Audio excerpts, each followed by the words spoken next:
Hello again.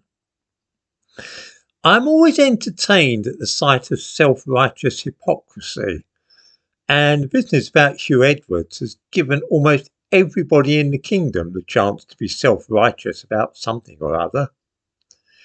When it seemed that he had been soliciting indecent photographs from a teenager, many people became very sanctimonious about a case of supposed paedophilia.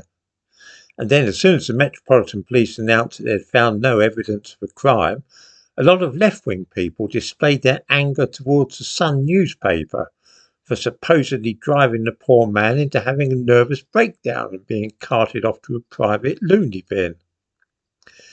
Then there were all those people who managed to feel self-righteous about the BBC generally, and to remember people like Jimmy Savile and Rolf Harris, whom the BBC didn't spot until it was too late. All in all, we have all been able to feel smug and superior to somebody over the last few days, which is always a good feeling.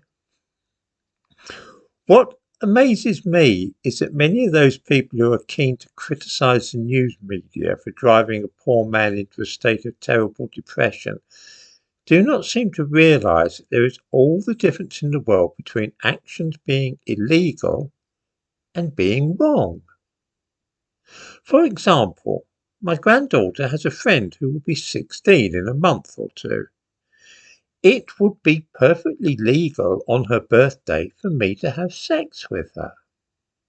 The law permits it, and if the police investigated, they would find no evidence at all of a crime. It would, however, be a very wicked thing for me to do. It would be immoral and wrong. In just the same way, if I were to persuade a teenager to send me pictures of her in her underwear, that might well be legal, but it would of course be wrong.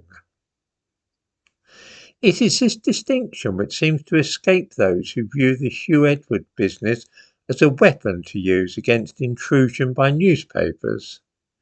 I hasten to add I have no idea at all if Huw Edwards actually did this, but the question we need to ask is not whether such a thing would have been legal, but whether or not it is something which a decent person would do or not. Of course, there is something of a campaign going on at the moment to attack newspapers and claim that they are constantly damaging people's lives by poking about and tapping telephones and so on. The suggestion is made that we have some right to privacy. I'm not at all sure that people have thought this through, because having nosy and inquisitive newspaper reporters and television programs is one of the most healthy features of a free democracy. It means that sooner or later, sleazy and undesirable conduct has a way of coming to light. Of course, the Sun's motives for working up this story were not noble. They wished to sell newspapers. Then, too, the owner of the Sun wants to distract attention from the scandal of Boris Johnson ignoring the order to hand over his mobile telephone. Even so, both stories are being covered in various newspapers, and if once we try to muzzle the press in the name of privacy, then we're on a very dangerous tack indeed.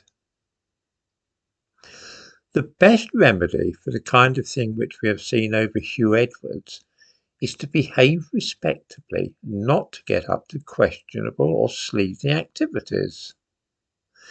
I have no anxiety that any newspaper will dig around in my past and run a story like this about me, because I've tried to conduct myself like a normal family man. If I started fooling around on dating websites and arranging things with teenagers, then I could hardly complain if a newspaper decided to run a story about how a controversial old YouTuber had been carrying on in a disgraceful fashion.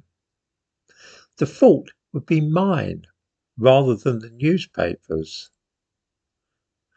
I'm sorry, of course, to hear that Huw Edwards is having mental troubles and is in hospital, but I don't know of any psychiatric disorder which causes those suffering from it to become overly familiar with teenagers. If there's no truth at all in these stories, then of course taking action for defamation would be a much better strategy for quelling the rumours, rather than getting his wife to ask for privacy for the sake of her family. I suspect that there is a lot more mileage in this yet, but it's interesting to see how even a case of this sort can be used by people for their own purposes. The left wing in particular are not coming out of this very well at the moment because they seem more concerned with expressing disgust at a right wing newspaper than asking what, if anything, has been going on involving teenagers. This is a trend these days, though. Nobody seems to care about simple things such as right and wrong anymore, but only what capital they can make out of this or that news story.